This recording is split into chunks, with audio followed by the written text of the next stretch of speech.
మీ భాషలో అది అంటే అంత పెద్ద పోటుకి 20 మంది కానిస్టేబుల్సా? ఎంతమంది పెట్టాలి? పెట్టు, ఒక 2 లక్షల మందిని పెట్టు. ఎవడు కదన్నాడు?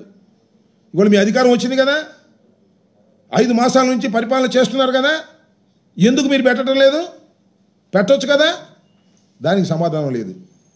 ఎంతసేపు వైఎస్ఆర్ కాంగ్రెస్ పార్టీ పాలన మీద బురద జల్లేటటువంటి కార్యక్రమంలోనే కాలయాపన చేస్తున్నారు తప్ప ఇప్పుడు మీ ప్రభుత్వం పనిచేస్తున్నటువంటి విధానం పట్ల మీరు మాట్లాడలేకపోతున్నారు. మొన్న చాలా చిత్రం, ఇంతకుముందు కూడా చెప్పా, సాక్షాత్ ఉప ముఖ్యమంత్రి గారు వెళ్ళిపోయాడు.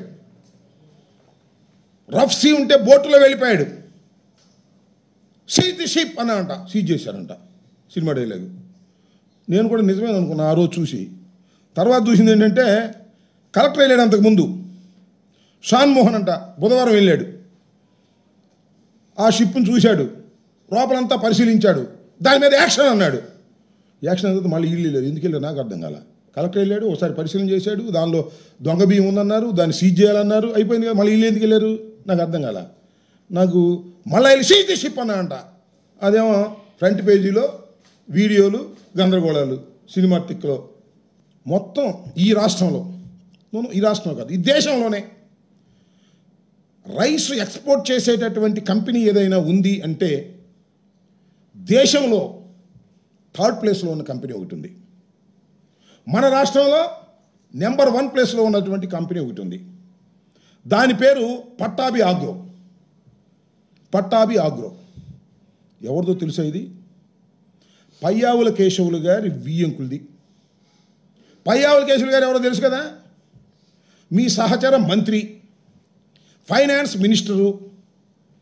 ఆయన వియ్యంకుడు మొత్తంలో నెంబర్ 1గా ఆంధ్ర రాష్ట్రం నుంచి బియ్యాన్ని ఎగుమతి చేసినటువంటి గొప్పవాడు. ఇంకోటి కూడా చెప్తున్నా, మొన్న మీరు స్టెల్లా అనే దానిలో పట్టుకున్నారు కదా, కలెక్టర్ గారు వెళ్ళి సీజ్ చేశాడు, స్టెల్లా అనేటువంటి వెజల్ని పట్టుకున్నారు. ఇదే గొడవ. ఇవాళ మీరు డీప్ సీలో ఉంది ఒకటి, ఎంవి కనస్టర్ ఆ వెజల్ పేరు. దానిలో 42,500 మెట్రిక్ టన్నులు ఆల్రెడీ పట్టాభి ఆగ్రో వాళ్ళు లోడ్ చేశారు. ఇంకా కొంత లోడ్ చేయాలి. రఫ్సీ ఉంది కాబట్టి లోడ్ చేయడం లేదు.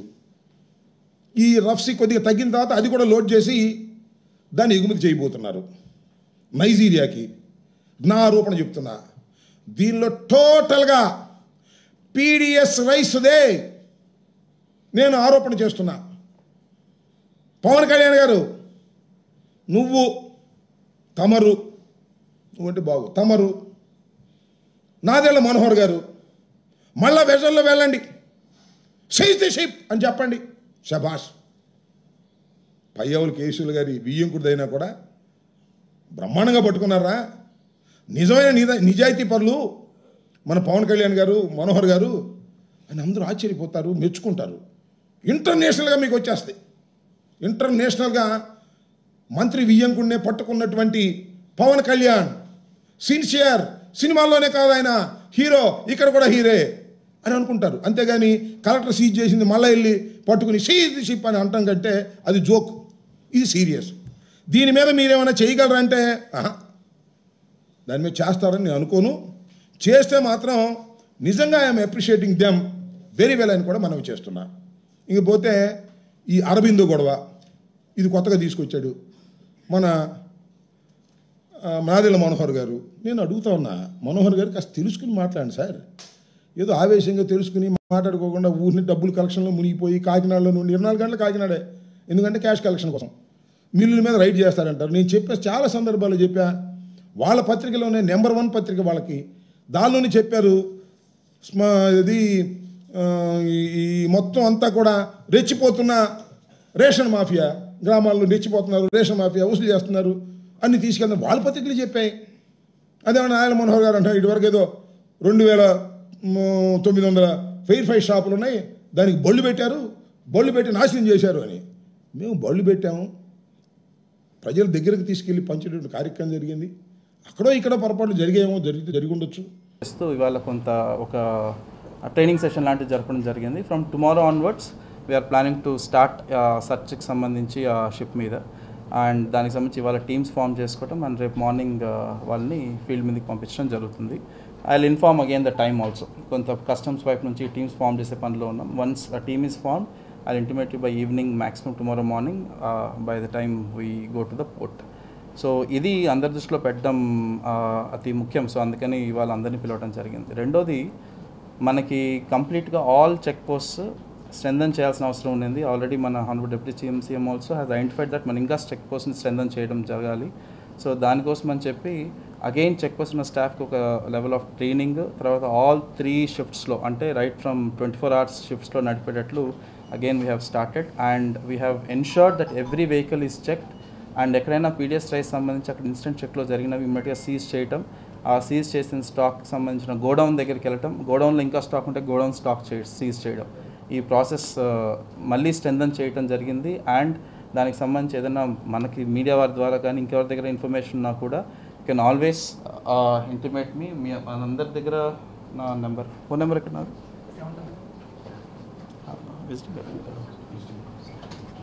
సో మై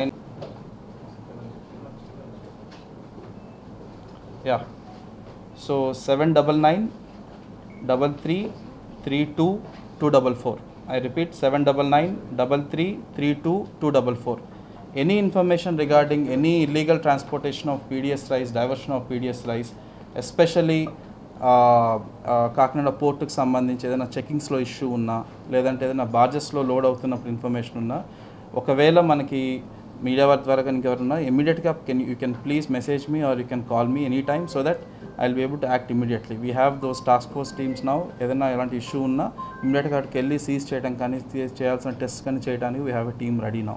సో ఇలాగ అంచెలంచెలుగా మనం we're trying to address this menace. అంటే కాకినాడ సంబంధించి ఈ ఏదైతే ఈ పీడిఎస్ రైస్ సంబంధించి ఉన్న ఈ what do you say menace, ఈ బ్యాడ్ కల్చర్ ఏదైతే ఉందో regarding the smuggling of PDS rice, దాని మీద మా వైపు నుంచి 100% విత్ ఫుల్ ఫోర్స్ ఇవాళ నుంచి మనం స్టార్ట్ చేస్తున్నాం. అండ్ ఆల్రెడీ దానికి సంబంధించిన ప్లానింగ్ చేసుకోవడం జరిగింది లాస్ట్ 2-3 daysలో. And this is what we wanted to tell through you to every one. And I request SP గారు మాట్లాడుతున్నారు. స్మగ్లింగ్ కేంద్రంగా ఆ రకంగా చిత్రీకరణ జరుగుతుంది. ఇప్పుడు మీరు అక్కడ కార్మికులు ఉన్నారు, బిజినెస్ పీపుల్ ఉన్నారు, డ్రైవర్లు, రకరకాల ఆధారపడి ఉన్నారు. ఎట్లా మీరు దీన్ని కోఆర్డినేట్ చేస్తూ ఈ విచారణ చేస్తారు? సో మీరన్న పాయింట్ ఏంటంటే బేసిక్గా మనం ఇవన్నీ చేయడం వల్ల అక్కడ బిజినెస్ తగ్గుతుంది అనేది మీ ఉద్దేశం. బట్ నేను ఐ చెక్ లాస్ట్ 4-5 daysలో ఆ ఇష్యూ రేజ్ అయినప్పటి నుంచి మనం ఒక 100 tons ఎవ్రీ మంత్ పంపిస్తాం. ఫర్ ఎగ్జాంపుల్ పంపిస్తాం అనుకోండి. 100 tonsలో రకరకాల రైస్ ఉంటుంది. It's only not white rice, అంటే రా రైసే కాదు, బ్రోకెన్ ఉంది, తర్వాత దాంట్లో పార్బాయిల్డ్ ఉంది. 100% పీడిఎస్ రైస్ ఒకవేళ మనకి పోతుంది అనుకున్నా పక్కన పెట్టినా there is sufficient stock which port can transport so that మన వాళ్ళకందరికీ ఉద్యోగాలు, తర్వాత అవన్నీ ఇబ్బంది లేకుండా చేయగలిగేంత స్టాక్ ఉంది మనకి. ఇప్పటికీ పార్బాయిల్డ్ రైస్ ఇవంతా మనం ఎంతైనా మనం ట్రాన్స్పోర్ట్ చేయగలిగే అవకాశం ఉంది, డిమాండ్ ఉంది బయట. సో పీడిఎస్ రైస్ తీసేసిన మాత్రాన వాళ్ళకి ఉద్యోగాలు పోతాయి అనేది కాదండి. నేను చూశాను క్వాంటిటీస్ కూడా, that is sufficient quantity. Special officer ఎప్పుడు వచ్చే అవకాశం ఉంటుంది? Government I'm waiting for the government orders. Government orders చూస్తున్నాను.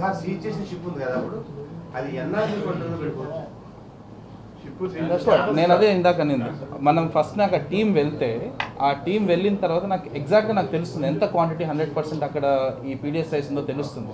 దాన్ని బట్టి మనం ఆ షిప్ని మనం ఎన్ని రోజులు మనం సీజ్ చేసుకోతే మనం మొత్తం స్టాక్ మనం ఎన్నికి తీసుకోగలము అనేది నేను వర్కౌట్ చేసుకోవాలి. ఫస్ట్ స్టాక్ తెలియాలి కదా, తెలియకుండా మనం షిప్ని మనం సీజ్ చేసి మనం ఎన్ని రోజులు మన దగ్గర పెట్టగలమని నేను చెప్పలేను. I want to do that search tomorrow and then I will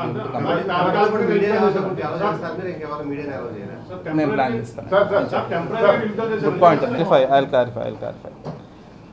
so ఒక షిప్ని ఆపడానికి అధికారం కంప్లీట్గా పోర్ట్ ఆఫీసర్ దగ్గర ఉంటుంది. సో ఒక షిప్లో ఉన్న గూడ్స్ మనం ఆ స్టేట్ యొక్క లాస్ బట్టి దాన్ని మనం ట్రాన్స్పోర్ట్ చేయకూడదు అనుకుంటే దాన్ని ఆపగలిగే రైట్, దానికి ఆపగలిగే అధికారం 100% మన పోర్ట్ ఆఫీసర్ దగ్గర ఉంటుంది. సో నేను చూశాను వార్తల్లో కూడా మనకు అధికారం లేదన్నట్లు. ఇలాగా కొన్ని ఇష్యూస్లో మాత్రమే మనం హైకోర్టు అడ్మిరాలిటీ వైపు నుంచి కంప్లీట్గా షిప్ని సీజ్ చేసుకోవడం జరుగుతుంది. బట్ నేను షిప్లో ఉన్న గూడ్స్ అంటే షిప్లో ఉన్న స్టాక్ని దించడానికి కానీ షిప్లో ఉన్న స్టాక్ని సీజ్ చేయడానికి నేను హైకోర్టు వరకు వెళ్ళాల్సిన అవసరం లేదు. బట్ కంప్లీట్ షిప్ని మనం మన దగ్గర పెట్టేసుకోవాలి, సీజ్ చేయాలంటే హైకోర్టుకి వెళ్ళాల్సి రావచ్చు. రేపు మన టీం వెళ్ళిన తర్వాత దాన్ని వెరిఫై చేసుకున్న తర్వాత స్టాక్ ఎంత ఉంది, ఆ స్టాక్ని మనం ఎలా సీజ్ చేసుకోగలం దాన్ని తెలిసిన తర్వాత షిప్ను ఆపాల్సి వస్తుందా లేకపోతే స్టాక్ మనం సీజ్ చేసుకునే డెసిషన్ రేపు తీసుకోవడం జరుగుతుంది.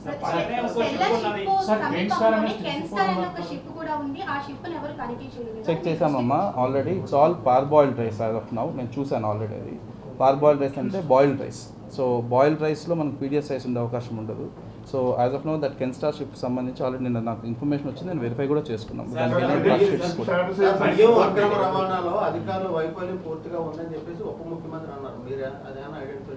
సో వాస్తవం అండి, కొంత నా వైపు నుంచి అంటే మా డిస్ట్రిక్ట్ అడ్మినిస్ట్రేషన్ వైపు నుంచి కూడా చెక్ పోస్ట్ని ఇంకొంచెం బలవంతంగా ఇంకొంచెం స్ట్రెంథన్ చేసి ఉండాల్సింది.